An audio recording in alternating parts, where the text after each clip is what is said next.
অবশেষে প্রায় 5 মাস পর এএসপি পলাশ সাহার ইউটিউব চ্যানেল থেকে এমন একটি সূক্ষ্ম তথ্য উদ্ধার করা হলো যা পুরো ঘটনার মোড়ই পাল্টে দেয়। হঠাৎ করে তদন্তে নতুন কি তথ্য উঠে আসলো, চলুন ভিউয়ার্স জেনে নেই বিস্তারিতভাবে। তার আগে বলে দিচ্ছি, চ্যানেলটিকে সাবস্ক্রাইব করা না থাকলে জলদি সাবস্ক্রাইব করে ফেলুন। তো চলুন কথা না বাড়িয়ে শুরু করে দেওয়া যাক।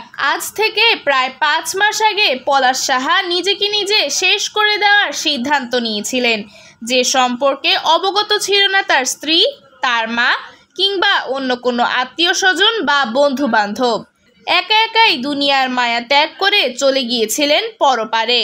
ঘটনাটি ঘটে যাওয়ার পর তা সোশ্যাল মিডিয়ায় ভাইরাল হলে নেটিজেনদের মনে প্রশ্ন আসে যে পলাশ সাহার মতো একজন এএসপি কেন হঠাৎ এমন সিদ্ধান্ত নিবে। তার পেছনে হতে পারে অন্য কারো হাত আছে কিংবা আরো জটিল বিষয় থাকতে পারে। জানা যায় যে এই কারণে তাকে নিয়ে তদন্ত শুরু করা হয়েছিল এবং তাতেই মিলল নতুন তথ্য।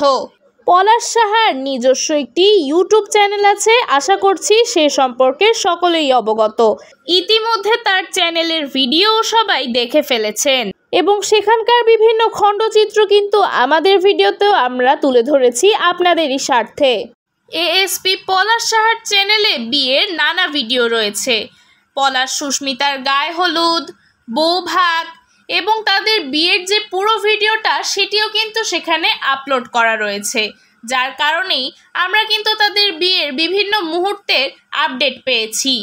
এত সব আনন্দঘন মুহূর্তের মাঝেও এমন একটি সূক্ষ্ম বিষয় বর্তমানে চোখে পড়ছে, যা হলো পলাশের তৈরি করা কিছু স্যাড গানের প্লেলিস্ট। অর্থাৎ তিনি দুঃখের কিছু গান একসঙ্গে একত্র করে সাজিয়ে রেখেছেন। এখান থেকেই বিশ্লেষকরা ধারণা করছেন যে পলাশ সাহা তার মানে সত্যি হতাশাগ্রস্ত ছিলেন। তিনি এমন কিছু কষ্টে ভুগছিলেন যা তিনি কারোর সঙ্গে শেয়ার করতে পারছিলেন না।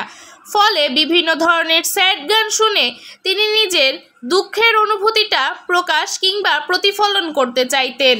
তাই তার মোবাইল ফোনের ইউটিউব চ্যানেলে স্যাড গানের একটি প্লেলিস্ট করা ছিল, যাতে তিনি যে কোনো সময়ই সেখান থেকে গানগুলো শুনতে পারতেন।